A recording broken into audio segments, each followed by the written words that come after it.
One battle after another wins Best Picture. I actually got this category right because I said in my prediction video that getting the nomination record or tying the nomination record, it goes on to win Best Picture percentage-wise less than a movie winning the most precursors. But winning the most precursors usually happens to the movie that breaks or ties the nomination record. In this case, it did not happen. It was two separate movies for the first time in my lifetime, at least. So yeah, I actually got that one right. So Sinners broke the record with 16 nominations, One Battle After Another at 13, and then went on to win Best Picture, which mimicked the Critics' Choice Awards. Michael B. Jordan in Sinners was the winner for Best Actor. I got that one right because he was the only one that won an industry award out of the four big ones for acting. So that would be Golden Globe, Screen Actors Guild, Critics' Choice, and BAFTA. So Screen Actors Guild and BAFTA are industry awards that have Academy voters. Golden Globes and Critics' Choice are media awards that do not have Academy voters. Michael B. Jordan was the only one out of the nominees that won an industry award that has Academy voters, so I went with him. And then Jesse Buckley and Hamnet won most of the precursors. That was easy. Sean Penn in One Battle After Another won both of the big industry awards that have Academy voters, and he was in the Best Picture winner, so I got that one. Amy Madigan in Weapons. I said this was the hardest category. I don't think it was. Now I'm looking back, because I got this one right. And the reason I got it was she won the Screen Actors Guild, which loved Sinners, so you know that she wasn't going to win because they loved Sinners at Screen Actors Guild, and she still lost. And then at BAFTA, she won there, but One Battle After Another won Best Picture. But I don't think winning BAFTA is enough. She only won at the Golden Globes of the big precursors, but she didn't win at any precursors that had Academy voters, like an industry one. So she would have had to have won Critics' Choice too, which she did not. Okay, Paul Thomas Anderson, One Battle After Another. That was obvious.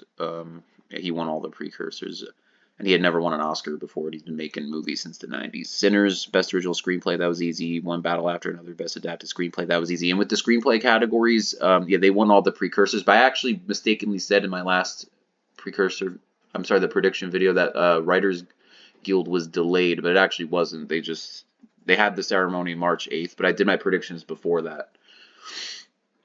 It wasn't a ceremony. They announced the winners on March 8th. They canceled the ceremony in Los Angeles.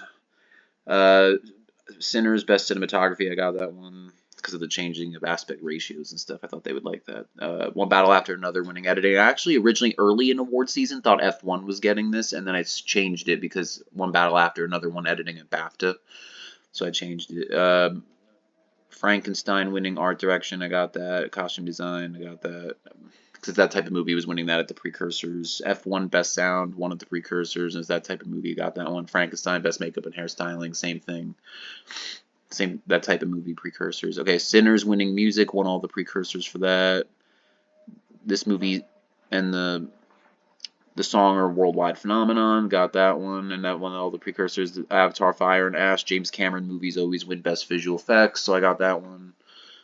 I changed my pick for this because I think this one was not nominated for Directors Guild, but I changed my pick because I changed it to The Perfect Neighbor, but I originally had Mr. Nobody Against Putin, but I got it wrong because I changed my pick. So this is one of the two I got wrong. I think Mr. Nobody Against Putin was not nominated at Directors Guild. K-pop Demon Hunters, I got that right because it won most of the precursors. It didn't win a BAFTA because of it was ineligible there because it wasn't released in theaters over there. I didn't do the short films. I'm sorry, I didn't do them. I didn't do them. Yeah, Sentimental Value. I got that one because it got a bunch of major category nominations. One Battle After Another, Best Casting. I got this one wrong. This is the new category.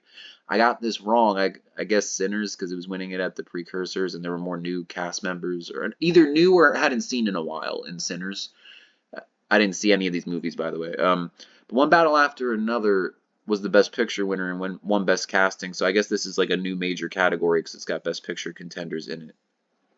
That's it? Okay. Yeah, so I got two wrong. Not seeing any of the movies. I did really well this year. The thing I'm the most mad about, it's that I guessed worst picture at the Razzie Awards in the last video, and that was another one where I changed my pick.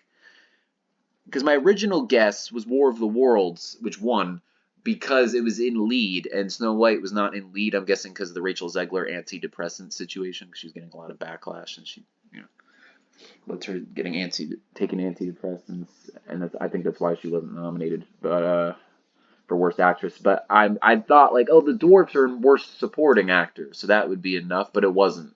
So I changed my pick like a couple days I think before I did the prediction video, and I threw it in at the end. So that's actually the thing I'm the most mad about. And you know, Snow White was more famous for being a flop. And also I think War of the Worlds got like a single digit percentage on Rotten Tomatoes, like 3% or 4%. It was like something really low. Snow White was like 30 something percent. It's like, yeah, I mean, like movies like Snow White win Worst Picture at times, but I was thinking, like War of the Worlds was in lead. It was in the lead acting category and or categories, and then Snow White was not. And that's why I think it lost. I was like, I knew that too. I knew it. I knew it. But I changed my pick because I'm thinking like, like the dwarves are in supporting. That's enough. It wasn't enough apparently. Oh man, I'm so mad at myself for doing that. That I'm more mad about that than I am about like my Oscar predictions because I got most of them right for the Oscar predictions, so I can live with that. Even though I changed Best Documentary Feature, but it was I'm making this video too long just because of this one thing about the Razzie Awards. Oh my gosh, I'm gonna end the video. I'm sorry. The one thing about One Battle After Another winning Best Picture, I actually heard from a YouTuber, Zachary Hubbard, that 815 was like a password in the movie. I didn't see it, but apparently 815 was when um, we attacked Iran. It was like 8:15 a.m. or something. That's weird. I don't know if that's. Oh, and I mean, I heard that movie was also. I don't know if this is true. I heard it was about like an Antifa type group. That's another reason why I thought it would win Best Picture. And Sinners is like a vampire movie. But yeah. I'm like mad about something with the worst picture thing that like most people didn't even watch. Oh my gosh, I gotta stop. Most people didn't even watch the video and they didn't even watch it to the end. They're probably not even watching this video to the end, and I'm going on and on about it. I'm sorry, I have to end the video. And I know that no one cares about predictions for awards. I even saw that in a Facebook post of mine from like 12 years ago where I was like, no one cares about the guy that guesses all the Oscars correctly. So yeah, I'm like it's I'm like come on, man. Like I gotta end the video.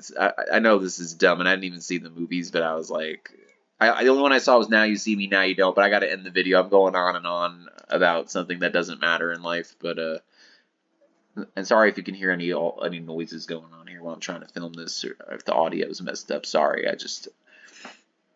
I gotta go. I gotta end it.